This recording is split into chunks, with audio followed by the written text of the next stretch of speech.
to praying, because Sunni put their hand in chest and Shia put it down. What is the difference about how the Prophet prayed? This confuses me. I want to know that. Okay, thank you very much. Not completely related to the topic of women in Islam, but yes, why is it we have these differences? Very briefly again, because it's not connected to the topic, but there are differences in the Shia and Sunni methods, and one must understand, everyone must pay attention to this point, that after the sad demise of the Holy Prophet ﷺ,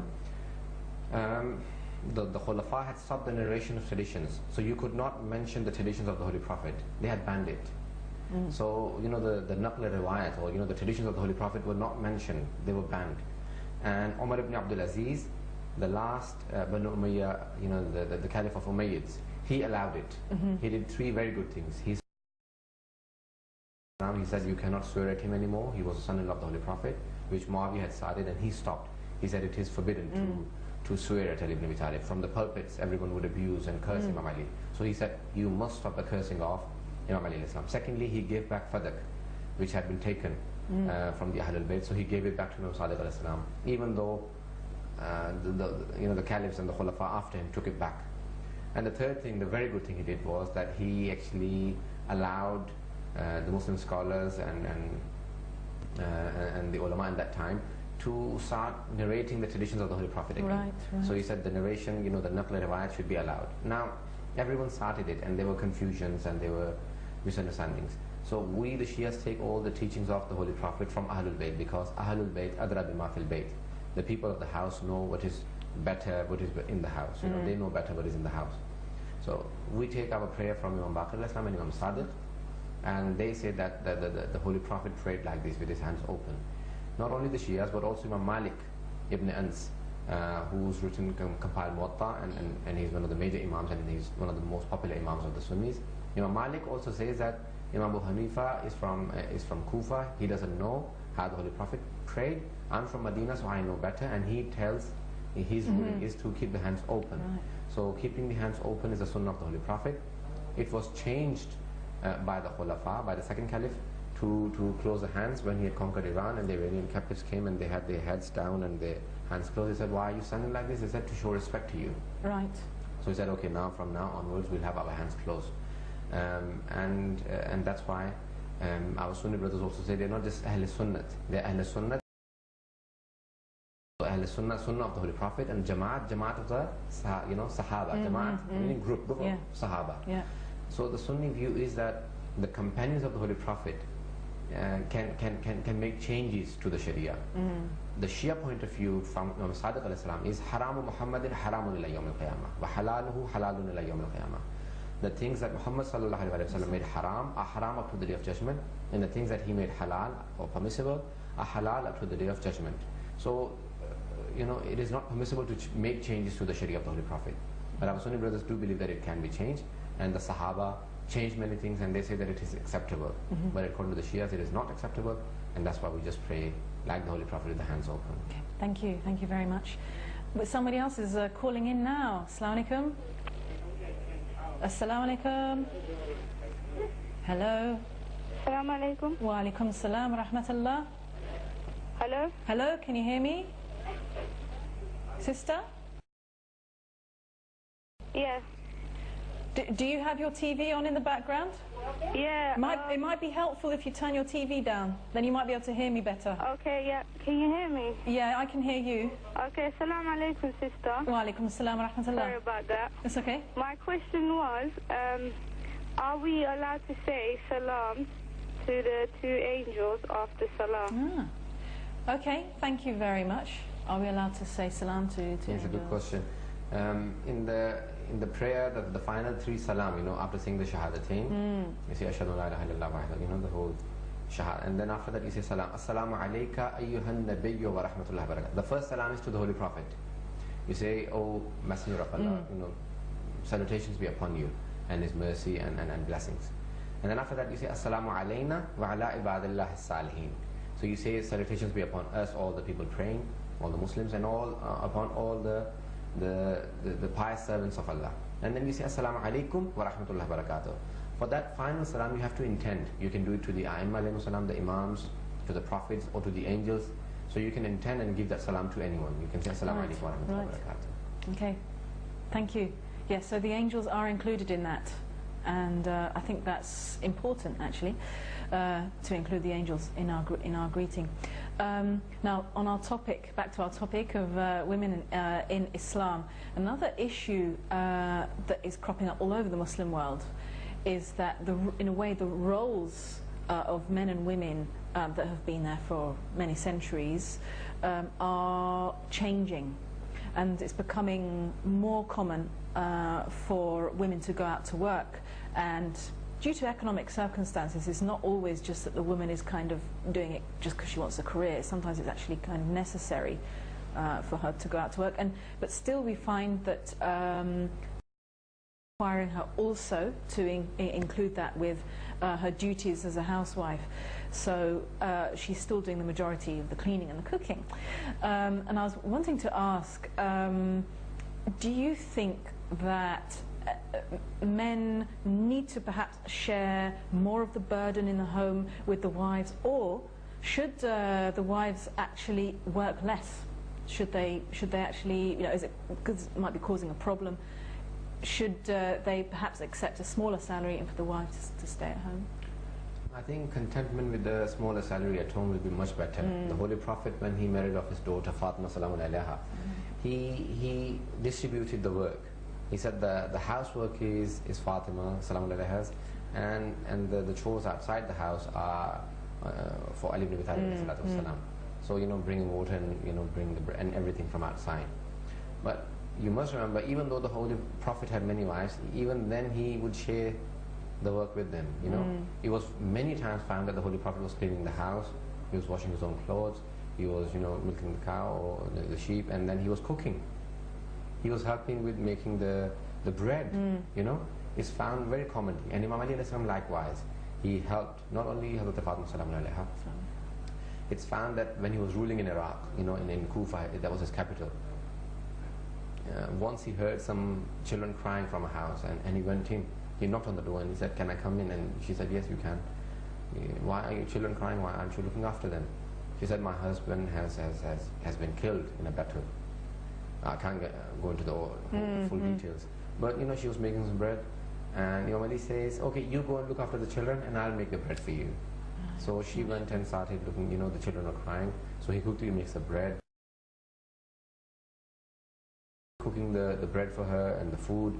And a lady from the neighborhood comes in and she said, "Do you know who that man is?" She said, "No, a man who's just helping me out." So she says, "No, this is Ali ibn Abi Talib." She says, "You mean the the ruler?" So she says, "Yes." So she says, "I'm sorry, I beg you to forgive me." He says, "No, I'm only helping because I feel responsible. You are my subject." So you find that, and I think today I must speak to myself first and then to others. I don't think it is, it's not found in my father helped a lot more in the house chores. I saw that he took a greater role in our upbringing than I'm taking with my children. But I do see many of the scholars taking a lot more active role. And I think many times their wives do spoil their husbands as well, and not telling them that they need help. But I think I say this with a lot of sincerity, that following the Holy Prophet and the Imams alayhimus salam, they always helped. They always helped in the housework. And I think we should. One of my teachers had once come to my house, and he said to me, "Are you going to leave everything like this? We had finished food." Yeah.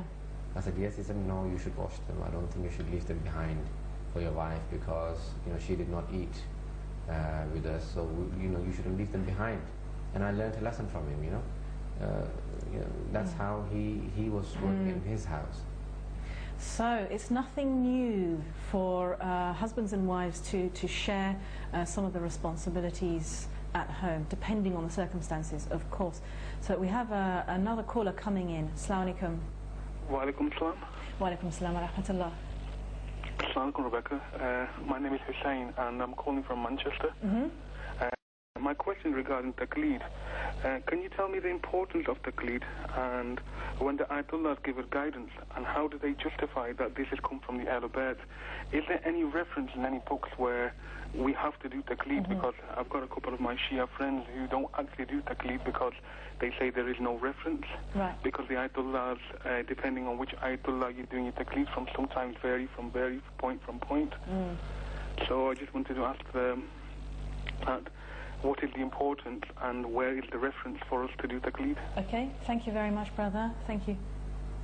I think that would require me to give this bit of detail. That might require a few days to explain. I'll just quickly give a brief answer. As far as the references are concerned, there are many, many verses in the Holy Quran. Surah Tawbah, the 9th surah, verse number 119 or 121. I'll just read the verse and you can check it. لَوْلَا نَفَرَ مِنْ كُلِّ فِرْقَةٍ لِيَتَفَقَّهُوا فِي الدِّينِ. The whole verse is talking about that it is not وَمَا كَانَ لِلْمُؤْمِنِينَ جَمِيعًا. It is not possible for all the believers to go and seek knowledge. So then why doesn't a group of them go and seek knowledge and come back and teach the others? So that is the whole concept of learning religion and teaching it to the others. So that's where the whole concept comes in. Secondly, لِيَتَفَقَّهُوا فِي الدِّينِ. So they should have a deeper understanding. Fiqh, it has been used here, and mujtahideen or taqleed or faqih, that's the word we use from the Holy Quran. Again, in other verses it says, two different places, the same verse, نَحَلَّ another إِن كُنْتُمْ لَا تَعْلَمُونَ. Ask the ones who know if you don't know. This is about the Imams alayhimus salam, but it is very general. It includes anyone who doesn't know, they should ask anyone who does know. So it is with a medical expert, with an engineer, if you are going to make a house. So it is very logical. All the verses in the Holy Quran that indicate a layman or a common person referring to an alim refer to taqleed, because you would refer to an expert in whatever field that you need, referring to. Making a house, you need an expert to refer to. Likewise, in religion, there are people who spend learning and teaching, so they become experts. There are many traditions, just one hadith from the 12th Imam al-Islam and the 11th Imam. 11th Imam al-Islam has this one hadith in Al-Ihtajaj of Tabarsi, 700, 800 years ago, and other places as well. And Bihar al-Anwar and many other books. The 11th Imam says that وَأَمَّا فِي الْحَوَادِثِ الْوَاقِعَةِ. This is by the 12th Imam al-Islam. He says فَأَمَّا فِي الْحَوَادِثِ الْوَاقِعَةِ فَارْجِعُوا فِيهَا لَرُوَاةِ أَحَادِيثِنَا فَإِنَّهُمْ حُجَّتِي عَلَيْكُمْ وَأَنَا حُجَّةُ اللَّهِ عَلَيْهِمْ. As for the bad times that will be coming ahead, then refer to the ones who are experts in our traditions. And surely they are my proof over you, and I'm the proof of Allah over them. And that's why they call Hujjat al-Islam, because the Imam has used the word innahum hujjati alaykum, they are my proof over you. So this is by the 12th Imam al-Islam. And the 11th Imam al-Islam, because he's preparing the people for the occultation that is going to be coming, he says وَأَمَّا مِنَ الْفُقَهَاءِ سَائِلًا لِنَفْسِهِ حَافِظًا لِدِينِهِ مُخَالِفًا لِحَوَاهُ مُطِيعًا لِأَمْرِ مَوْلَهُ فَلِلْعَوَامِ أَن يُقَلِّدُوهُ. The word taqleed has been used here. As for the scholars who are, as amongst the fuqaha, the scholars, whoever protects himself, سَائِلًا لِنَفْسِهِ حَافِظًا لِدِينِهِ, is protective of his religion, مُخَالِفًا لِهَوَاهُ, goes against his evil desires, مُطِيعًا لِأَمْرِ مَوْلَهُ, and obeys his master. And it is an obligation upon the people to follow such a scholar. So all of these traditions and verses indicate upon taqleed. Now, all of them refer back to the traditions of the Ahlul Bayt, but the disputes are technical. They may be referring to the same tradition, to different traditions. They have not heard directly from the Imam. There are many students of the Imams who have given different traditions. So sometimes there is dispute in the tradition, that's where the dispute comes in from. And sometimes it is technical. I'll give you a short example and I'll end it there. For example, there is dispute between the fuqaha, the scholars, that when you go to Mecca for Hajj or Umrah, if you're not staying there for 10 days, if you're staying there for less than 10 days, even then you have a choice of praying full prayers or shortened prayers. Dhuhr, Asr and Isha, the 4 rakat prayers become 2 rakats if you are traveling. Otherwise, you have to pray them in 4 rakats.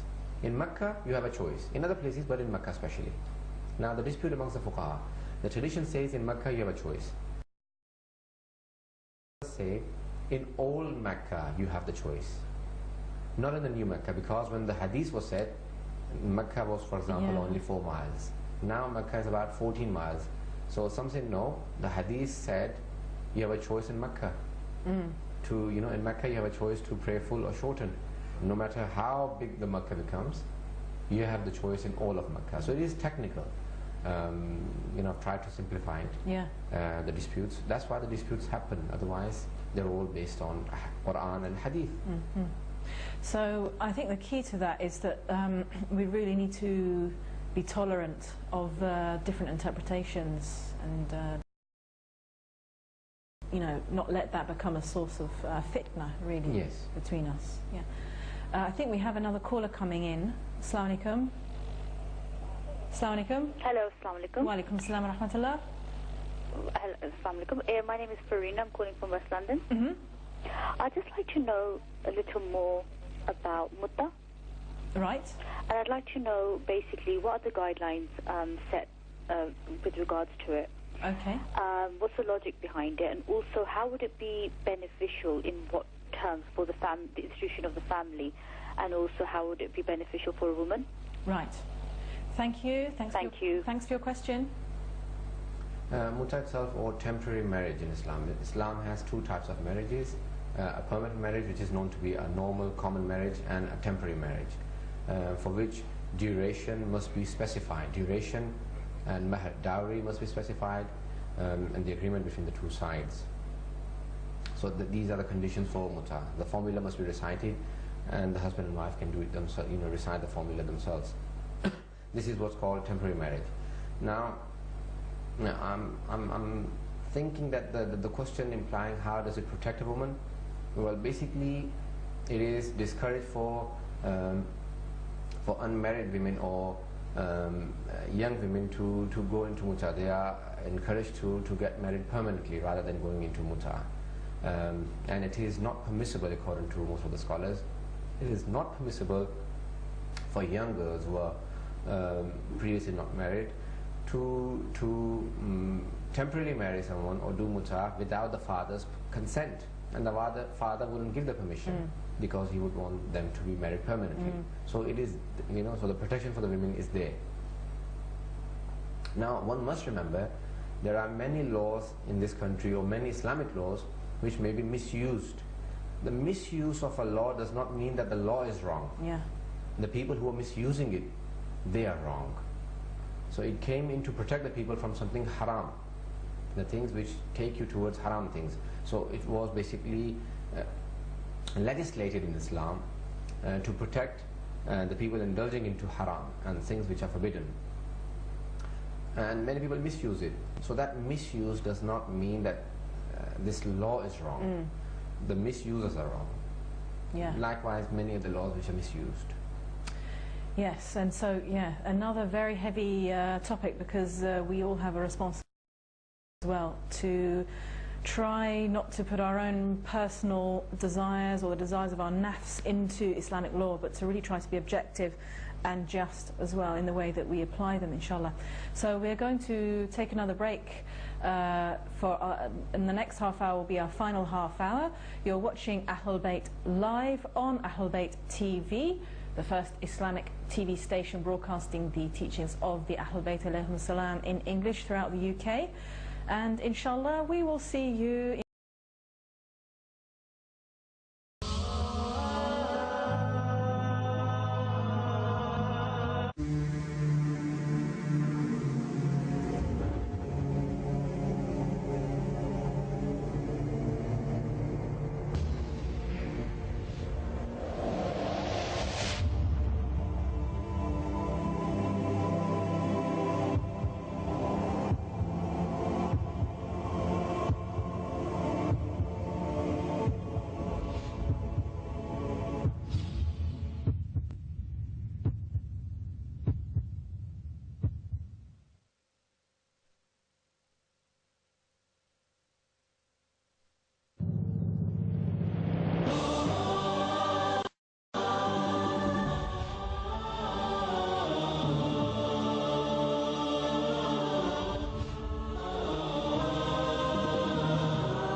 And welcome back to Ahlul Bayt live on Ahlul Bayt TV, the first Islamic TV station broadcasting the teachings of the Holy Progeny alayhim salam in English throughout the UK. And our topic today is women in Islam. If you want to call in, you can call 0208 963 1001. That's 0208 963 1001. I'm Rebecca Masterton, and we have with us Syed Ali Raza Rizvi, who's here to answer your questions. It would be good if you could keep them kind of close to the topic, inshallah. But if you have any other questions, they're welcome as well. So now another question that I have is to do with the respect between men and women, Muslim men and women today. We find sometimes that the way that sisters and brothers address each other or interact with each other is not always completely respectful, or there seems to be a slight lack of kind of adab towards each other. And I wanted to ask, is it important to have kind of classical Islamic adab between men and women now, or are we in modern times and we can kind of speak a bit more kind of directly to each other? I think one must respect the Islamic manners and the outline that the Holy Prophet and the Imams have given. I think it applies to all times and not only just to the time of the Holy Prophet. Islam is a complete way of life. And the verse that came down in the time of the Holy Prophet, Al-Yawma akmaltu lakum dinakum, we have completed your religion for you today. So Islam has become a complete religion. So the change is modernization, which the Christianity took over. Now they're regretting because it is finishing off their religion and the churches are being sold. So that sort of modernization where you are adapting new ways of life, I think will be quite dangerous in and I think it has affected many Muslims. So I think that those sort of manners must be respected. How you address each other, how you communicate, how you look at each other. قُلْ لِلْمُؤْمِنِينَ غُضُّوا أَبْصَارَهُم. You know, the Holy Prophet is said by the Almighty, tell the mu'mineen, or tell the believer men to put down their gaze. And, you know, their sight should be lowered down, and likewise in women. So those sort of manners are very highly respected in every society, and Islam does not does not wish for us to leave them. Yeah. We should not be compromising on the Islamic teachings in terms of Islamic ethics and Islamic manners. So I think an outline, there's a very thin line where what is allowed and what is not allowed in terms of modernization. The so-called term modernization. Yeah.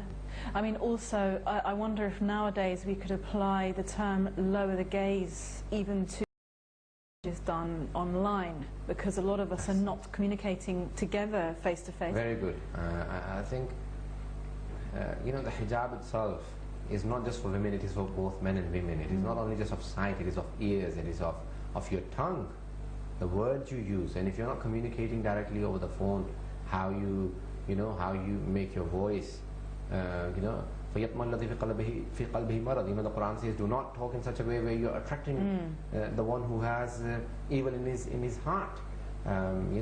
So that all should be considered. And I think when you're typing or when you are chatting online, likewise the wording has to be seen where you're not giving the wrong message. The respect should not be lost.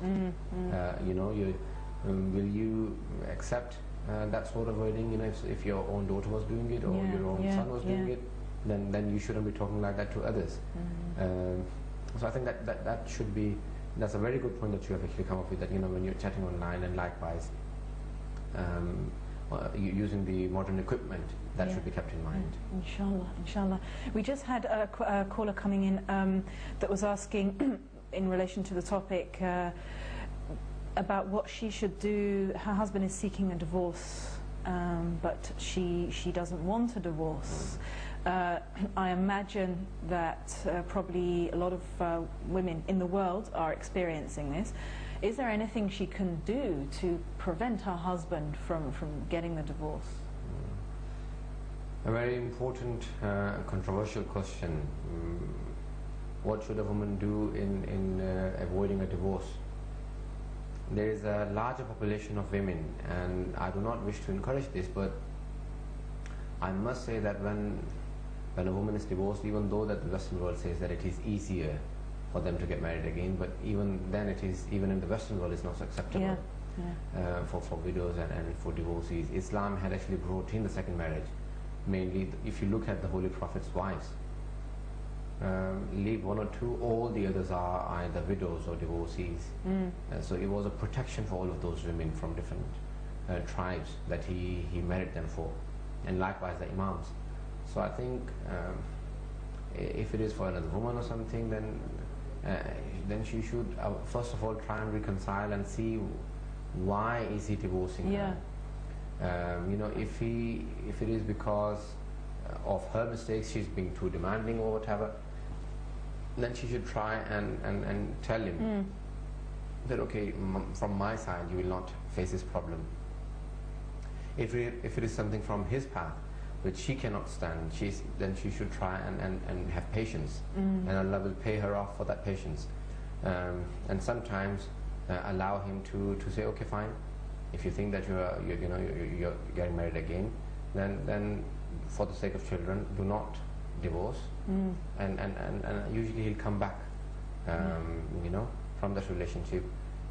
It is sad to see these sort of things happening. It disturbs me greatly, and when these sort of cases come, I'm really, you know, I usually personally and emotionally get involved. So I wish not to.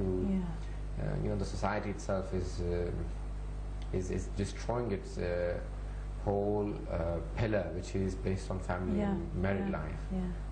You know, you do not choose your relations.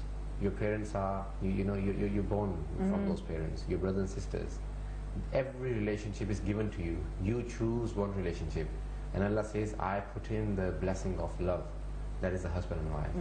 It is so pure, and people destroy it. When two people are getting married, it is seen by the angels from the paradise, from the heavens. And they look down, they say, Ya Allah, why is there so much light? They say it is a couple getting married. And the day they get divorced, they say, why is there hellfire on earth? They say it is not hellfire. There is a couple getting divorced. That's why it looks like fire to them. You know, like the stars shine for us, there is a house with peace and tranquility in it, with a couple living, you know, with harmony. And when they get divorced, it is like hellfire for the angels. So it is highly discouraged. They shouldn't. Yeah, and the issue again, inshallah, that we can talk about more, it comes down to also communication. A lot of problems happen with lack of communication. We have a caller coming in now. Assalamu alaikum. Assalamu alaikum. Hello. Assalamu alaikum. Wa alaikum assalam wa rahmatullah. Yes, well, my name is Abbas Ali Raza. Yes, well, I mean, first of all, I want to thank the whole team of the Ahlul Bayt TV. I mean, you are doing excellent job. Thank you, thank you.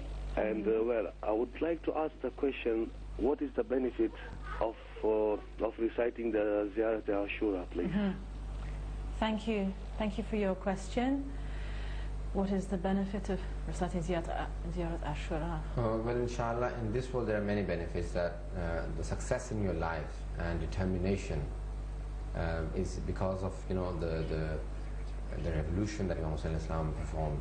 That would be found in your life, that you will always be, you know, you will never give up, and Allah will give you success. Many of the scholars, all the maraji that I have actually come across, they all recite Ziyarat Ashura every morning, and they say the success in their life and the barakat, you know, the blessings given to them are due to Ziyarat Ashura. So you know, Shaykh Wahdat, even in the age of 97, he was still doing Ziyarat Ashura every morning. You know, so there are many blessings, and inshallah in the hereafter it will be the shafa'at of Imam Hussain alayhi salam. You know, he will intercede for you. You know, Allah marzuqna Ziyarat al-Hussain. You know, oh Allah bless us with the ziyarah and visiting of Imam Hussain alayhi salam in this dunya, and with the shafa'at in the hereafter, and with Ziyarat Ashura that comes inshallah. Thank you very much. We have another caller coming in with an interesting question. Assalamu alaikum. Assalamu alaikum. Wa alaikum assalam wa rahmatullah. Hello, my name is Mohammed from London.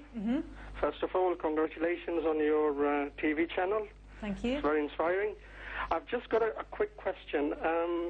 Why aren't women allowed to become mujtahids, despite the fact that Islam has brought about equalities?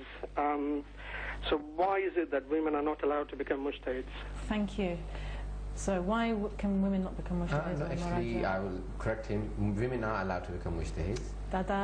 So all the women are allowed to become mujtahids, but they do not become leaders. You cannot follow them. So they become a mujtahid and they can just follow themselves. Right. So you cannot follow them. For judiciary and for leading and becoming the leading marja taqleed, you have to be a man. They can become a mujtahid and they cannot. They, once they become a mujtahid, follow others because they have to follow their own view. Any person who becomes a mujtahid, they have to follow their own research. So women are allowed to become mujtahid, but there are certain positions that only men take, and there are certain positions only women take in Islam. So one of them is that judiciary and leading of the prayers, because of it's not just dua, it's not that like supplication in other religions. They basically stand in front and lead. So because of their body, Allah does not allow them to lead, and likewise for judiciary, and likewise there may be women who are even better than men and stronger than men emotionally, but generally women are not, and that's why judiciary, they cannot become a judge, and likewise they cannot become the leaders, but they can become a mujtahid, but they cannot becoming the leading marja, leading ayatullah they cannot become. We've had a mujtahid woman in recent years, and in fact I'm more inspired by her books than many of the other scholars that I've read. Okay, what's her name? They call her in Iran Banue Isfahani, the lady from Isfahan, but she was an Alawiya, and she has an excellent book, Kanzul Irfan. She has Arba'in Hashimiyat. She has 40 traditions from the Bani Hashim women, and it's an excellent piece of work. She also has Makhtanul Li'ali fi Fadail Maulana, about the merits of Imam Ali alayhi salam. Excellent piece of work again. She also has a Risala in Sayr Suluk, Irfan and mysticism, very deep. These are the books that I have read, but I've heard that she has many other books, and they are all of a great caliber. You cannot have common scholars write books like that. You can tell that she must have been an extraordinary person. Men. When did she live? When did she live? I think she died in the 70s. Okay. So it wasn't very long ago. So you may have other women who are mujtahid, but they don't declare themselves, they don't produce their research. But women are allowed to become mujtahid, and there have been women who've been mujtahid in the past. But we probably don't know so much about them. There's a book called Riyahim al-Sharia, 6 volumes. It's all about women in Islam. Riyahim al-Sharia. Right. So it's an excellent piece of work on the women in Islam who've made huge contributions. So you should refer to that book. Inshallah, inshallah. We need to translate these texts into English as well in order to, inshallah. We have another caller on the line. Assalamu alaikum. Hello. Hello, assalamu alaikum. Assalamu alaikum. Wa alaikum salam. My name is Kamal. I've got a question. I'm loving the Ahlul Bayt channel at the moment. It's really nice. It helps increase general knowledge. I just want to ask Maulana, many of my friends listen to music while they're fasting, and I just want to know, does it break your fast, or can you continue fasting? Okay, thank you. So does listening to music while you're fasting break your fast? Listening to anything haram, obviously, you see, the hadith of the Holy Prophet and the Imams have said, if you're fasting, then your hands, your tongue, your eyes, your ears, everything should be fasting. Everything should be fasting. The Masum alayhi salam has said, even your tongue, lisanuhu, everything should be fasting. So you should not listen to anything haram. Backbiting, someone is lying, that someone is backbiting. Imam alayhi salam says a person cannot backbite unless the other one listens. So if he refuses to listen to the backbite, he can't backbite. So the person listening to the backbiting is one of the backbiters. So likewise, music, the haram music, you're not allowed to listen to. So if you're listening to haram music, then you must avoid it, because that would take away your thawab. So your fast will be fine, valid, but you see, your practice would determine the reward. So haram music should not be listened to. Yeah, so there we are. There are criteria for what breaks the fast. Music is not one of them, but obviously it can be disliked or makruh to listen to it while you're fasting. So we have another caller coming in. Assalamu alaikum. Assalamu alaikum. Wa alaikum salam wa rahmatullah. history. Uh-huh. In history, during the time of Jahiliyyah, Arabs used to bury their daughters alive. Yeah? Sorry, could you repeat that? Arabs used to bury their daughters alive during the time of Jahiliyyah. Mm-hmm. Yeah? My question is, does this practice occur in the family of Bani Hashim? Thank you. Did you get that? Yes. Yeah. The sister's question was that the Arabs used to bury their daughters alive. Yes. Couldn't quite hear her. Yeah, I couldn't actually. This second time. It's a very good question, sister. The Bani Hashim did not practice that. Even in fact, many other people did not. There may have been individuals who buried their daughters alive, even from Bani Hashim, but we don't have any proof. But there were many other people who did not bury their daughters alive. It was a common practice, but if everyone had buried their daughters alive, then there wouldn't be any women in that society. So there were a lot of people who did not bury their daughters alive. And it was one of the reasons why the Holy Prophet sallallahu alaihi wasallam did not stay in Makkah. When he would go to Ghar Hira, the cave in Hira, it was the corruption in the society, the treatment of the women, the drinking, and especially the burial of the daughters alive that hurt the Holy Prophet most. In Quran there is a verse that says, وَإِذَا الْمَوْءُودَةُ سُئِلَتْ بِأَيِّ ذَنبٍ قُتِلَتْ. On the day of judgment, it will be asked for which sin she was killed. When a person came and said, Ya Rasulullah, can my sin be forgiven? He said, explain to me. So he said, Ya Rasulullah, I buried my daughter alive, and my wife. There's a long story. He described to the Holy Prophet how he buried his daughter, and he said that I dragged her I didn't know that it was my daughter. My wife had given my daughter to her sister, and when I found out it was my daughter, I dragged her to the cemetery where they used to bury them. I opened up the grave and pushed her in, and she kept screaming, Father, do not bury me. When he was saying this, the Holy Prophet cried so loudly, and his tears had actually, he had a long beard, and it was all wet. It was dripping with his tears, and he was screaming and crying, and he said, get up and leave. The Holy Prophet was rahmatan lil alamin. Imagine how much it angered him for him to say, get up and leave. I do not wish for the wrath of Allah, the punishment, to come down onto you and take me with it. It hurt the Holy Prophet so much. In that society where they used to bury the daughters alive, he said, your daughters are your mercy. And he would stand up for his daughter. And Imam Ali Islam, when he saw a person crying, he said, what happened? He said, Ya Ali, I had a daughter born to me. But you see, now he was a Muslim, so he couldn't bury her. So he said, is she handicapped? He said, no. He said, is she blind? Is she disabled? He said, no, none of that. He said, then why are you crying?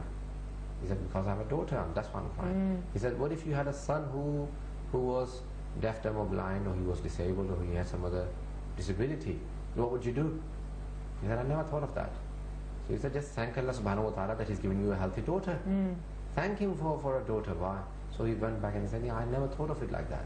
So you see, the Imams have, and they had more love, for daughters, and the affection the Imam Ali al-Islam has shown for his daughter Zainab salamun alayha. So it is astonishing. Yeah. I mean, they really revolutionized the status of women, and if we could study more of that, we could understand what a revolution it is and try to carry that through in our own society. We've got another caller coming in. Assalamu alaikum. Hello, assalamu alaikum. Wa alaikum salam wa rahmatullah. I've been watching Al-Bayt for just over an hour now, and the topic seems to be about women in Islam. And I would like to basically make a comment, and then I would like to hear what the Maulana has to say about Hazrat Maryam al-Islam in Shiism.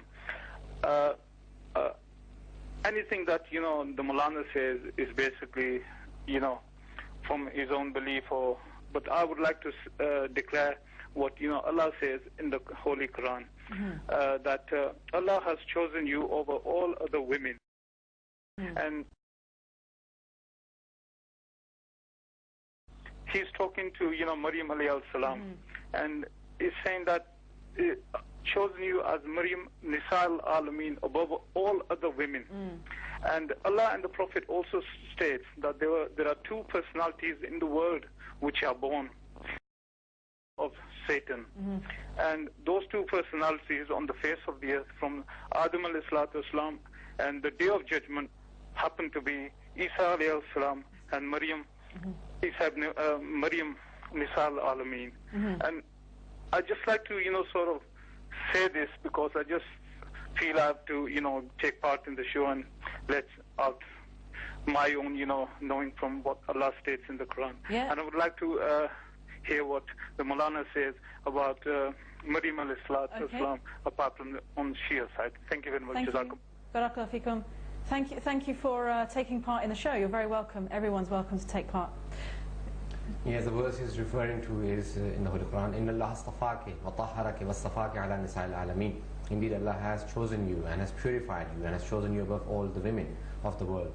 Now, because he's saying that, talk from the Shia point of view, what he, so we believe from Shia point of view, the Holy Prophet said in Al-Khisal that there are 4 women that Allah, which are the best of women from Adam till the day of judgment. And they are Maryam bint Imran, Maryam salamu alayha, the mother of Isa, the daughter of Imran. And Asiya, who was the wife of Pharaoh, who brought up Hazrat Musa, Moses. Salamu alayha. And the third one is Khadija bint Khuwailid, the first wife of the Holy Prophet, and Fatima bint Muhammad, sallallahu alayhi wasallam, the fourth one. And in Sahih Bukhari, now from Sunni point of view, in Sahih Bukhari, the Holy Prophet, when Muhammad ibn Ismail al-Bukhari, he mentions the merits of every companion and Ahlul Bayt. When he mentions Bab al-Manaqib Fatima, he mentions 2 or 3 traditions, I can't remember exactly now, but he mentions surely this one tradition. He says, Fatima to Sayyidatun Nisa'i Ahlil Jannah. Fatima salamu alayha is the queen of all the women in the paradise. Now Maryam surely will go to the paradise, and according to Sahih al-Bukhari, the queen of all the women, Sayyida, will be Fatima. So the Holy Prophet says these are the highest ranking 4 women, and the last one of them, Fatima, is the best one of the 4. So Allah chose her above all women, al-alameen, of her time. And Fatima has been chosen over her. So, she is, the same wordings, a Masuma and a Batul. She has the same qualities. And she was chosen as an exemplary woman for all women of the time. But she was an ideal daughter, an ideal mother, and she could prove to be the ideal sister, but she did not get married. So the most important relationship for a woman is her to be the best wife, exemplary wife. That's why Allah brought in Fatima to be a better example, and He made her the exemplary daughter, the exemplary wife, the exemplary mother, the exemplary sister, how she could be the best example. And the best example has to be from Islam. If you also believe that Islam is better religion than all other religions, then the Holy Prophet is above all men, and his daughter is above all women. She's the best example for all times. So Maryam salamu alayha is the second best example after Fatima salamu alayha, and she is highly in the Holy Quran, and she had many miracles. Like Hazrat Zakaria, whenever he went to her, Anna laki hada, he said to her, where did this come from? The fruits. She said, the blessing of my Lord, Allah has sent them to me. So the next time, just to try this, he locked her and left her and did not give her food, and came back again, saw the food, and he said, this is from the paradise, the angels would bring down for her. So she is one of the highest ranking women in the history of mankind, and amongst the best 4 ladies ever, according to the hadith of the Holy Prophet. MashaAllah, MashaAllah. So, well, we're almost running out of time. We've just got time for one more question. I think we have someone on the line. Assalamu alaikum. Assalamu alaikum. Wa alaikum assalam wa rahmatullah. It's Mohammed Abbas from Tooting, London. I have just 2 questions actually. The first one is, if there's a dispute going on between the parents regarding their daughter's marriage, father saying that she should marry someone and the mother saying that she should marry someone else. So in Islam, is there any obligation for the girl who she should follow? And the second one is, if someone is entering into Islam, changing their religion, is it compulsory that they have to change their name as well? Right. Thank you for the questions. Thank you. Okay. I think rather than the parents just having a dispute between themselves, they should ask the daughter and let her decide rather than them deciding for her. Islam, the Holy Prophet even asked his own daughter on the day of marriage, when you're asking, do you agree to it? meaning that she has a say in it. Yes, the parents choose for her, but ask her which one is better for her. She may help you, but if you want to know, then the father is the wali, and the father, he has more authority, and he has a right to marry his daughter. And I think that has answered. And I think I would still say that ask the daughter rather than just very stressful situation to put your daughter in as well. So, I think it is. Yeah.